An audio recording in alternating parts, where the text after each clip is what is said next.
Hi, I'm Wes Allen with DM Tales, and today I'm going to be looking at 5 different methods games use to make attribute scores matter. Let's roll it.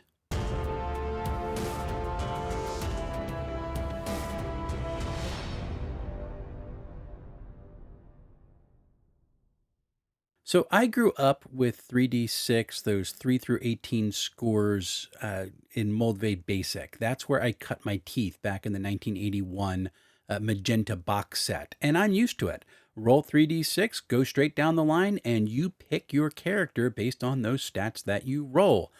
That is my place of nostalgia. So I'm used to it, and it's a very comfortable place for me.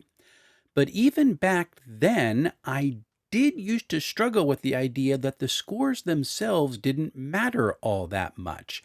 And a lot of people nowadays, when I came back into the hobby and folks were playing 5e, were often saying that the only thing that matters is the modifier. We just need to get rid of the attribute score. And I kind of agree with them because at some level that is indeed what matters anymore inside the game. And yet at the same time, I like that happy place and I want the scores to actually matter. And lo and behold, there's a bunch of different games that take those attribute scores and they use different methods to make them actually function inside the game. And I'm going to enjoy looking at them with you all right now. Do you want to have one caveat put in there?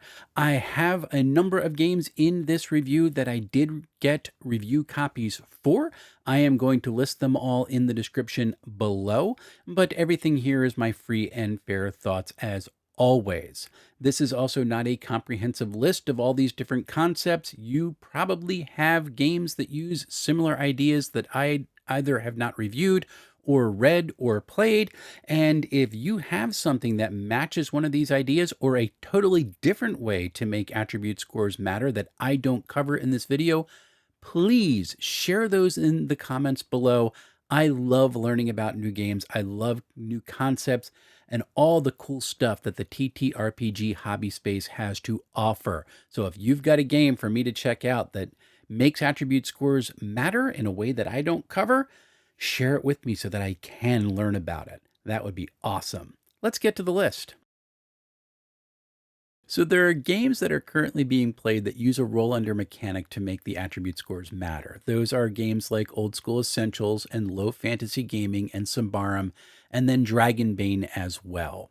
And this is a cool idea because the attribute scores matter because you have to roll under them, which means a higher score on your attribute gives you a better chance of succeeding.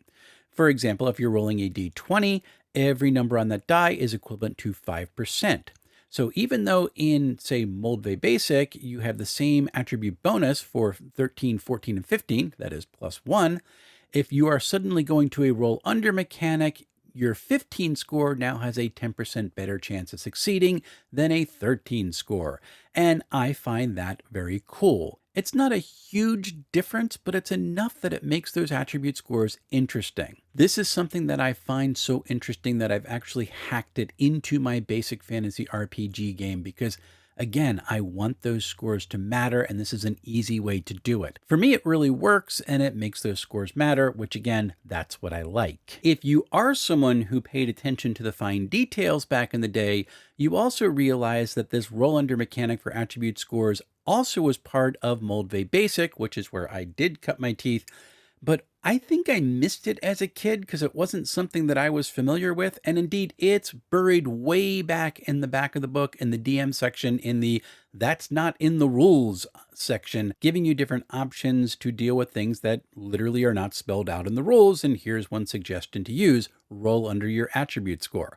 So it is part of BX, Moldvay Basic. That's where I started. But it was buried in the back and I missed it as a kid. So I was bugged that the attribute scores didn't matter, and I totally missed that they could have mattered back then.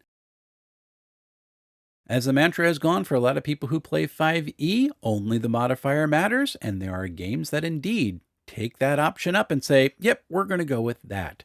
Index Card RPG does this perfectly. It uses the 6 core attributes that anyone who has played the world's oldest commercially available role-playing game should be familiar with, and it just takes the numbers out from 3 to 18, just puts modifiers in there, and that is what you add to your die rolls when you are checking on any of these attributes for that type of check. And it works really well. It is very, very fast, and there's no confusion about what's going on because you're just trying to roll high, and here's your modifier for that check. It's not sexy. It does not offer any new innovative mechanics into the game, and yet it works and it's fast, and everybody would be familiar with how to use it, and it's got a lot going for it just because of that. One of the more interesting mechanics that I've seen to make attribute scores matter is to actually take each attribute and give it a different die type.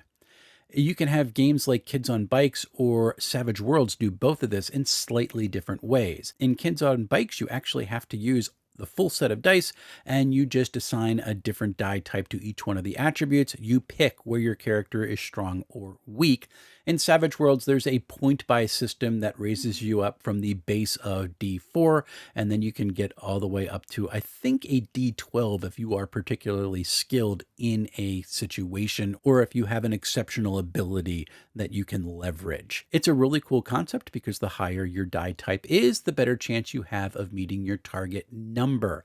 And that's really interesting. Kids on Bikes also adds another wrinkle into this system because the dice explode. So if you have a D4 in a particular attribute, which means you are not capable of doing a whole lot with that, you can roll a 4 on it and it will explode. You can roll again and you add that number to the original total. If that explodes, then you get to roll again and you add that in. You can keep on exploding that dice and get to a rather significant result on your check. And that's really interesting because it works into the fiction.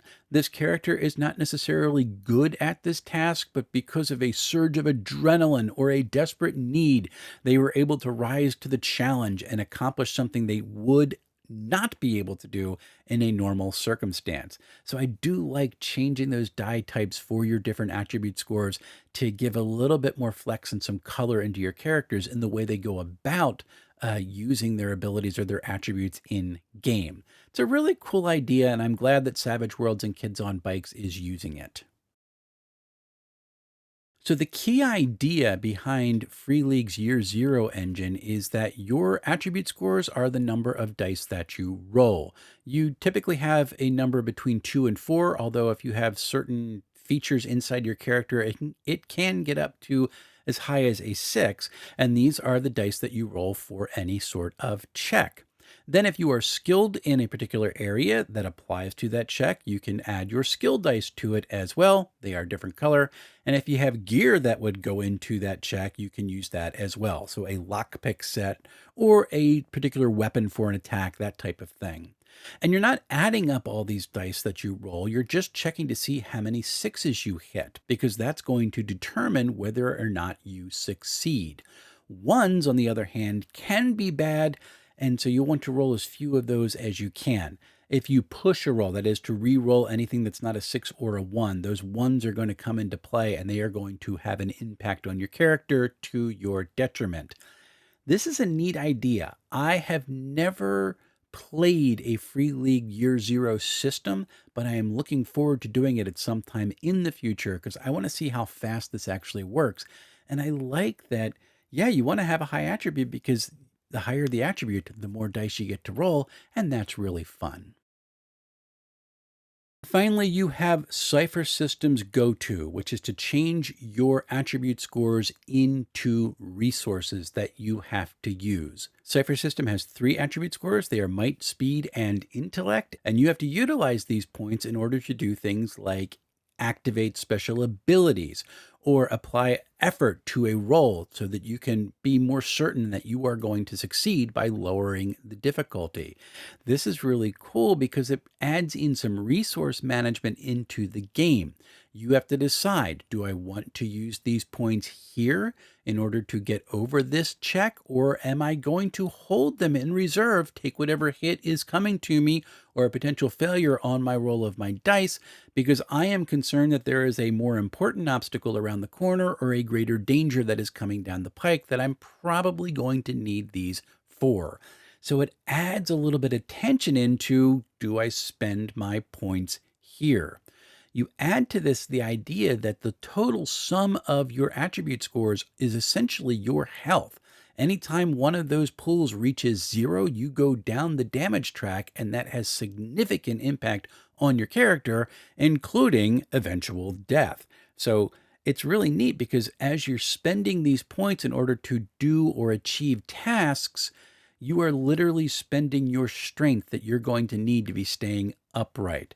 This is a really cool concept. And when I was playing Numenera and I was running it for some folks, it was something folks really got into. They loved the idea of trying to consider, do I bother spending this here? Do I think that I can make this roll no matter what and survive because I have no idea what's coming next? They really enjoyed it. And I am a fan of how Cypher System goes about changing your attributes into resources you have to manage. It's a really cool idea. So coming up, I am still working through Monty Cook Games' The Strange. This is a review copy they sent to me. I am very grateful for it. And the deeper I get into the book, the cooler the concept becomes. I can imagine doing so many cool things with The Strange that I want to run it at some point in the future. I am hoping that'll be the next video on the channel, but given that it's Halloween week and there's a whole bunch of other things going on in life, I am having some difficulty spending a significant amount of time reading the book, and I don't want to share the review with you until I finish it. But please understand, I'm getting through this thing, and it is a really cool game I can't wait to share with all of you. Also coming up on November 13th, I am going to have an interview I've been trying to schedule for months, and I am so grateful that she's finally been able to make time with all of her busy schedule going on with cons and with a Kickstarter she's trying to finalize and get the shipment out. But Kelsey Dion is going to be on Skipping Lunch on November 13th at noon Eastern.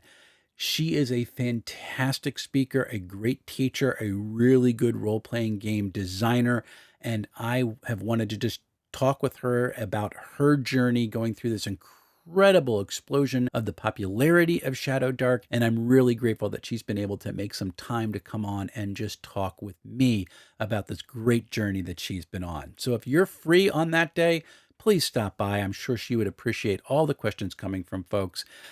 She is a really gracious person, and it just should be a fantastic chat. So please sit down for that.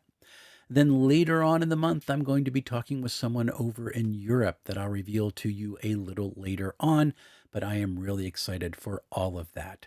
So until we see each other again, folks, happy playing, everyone.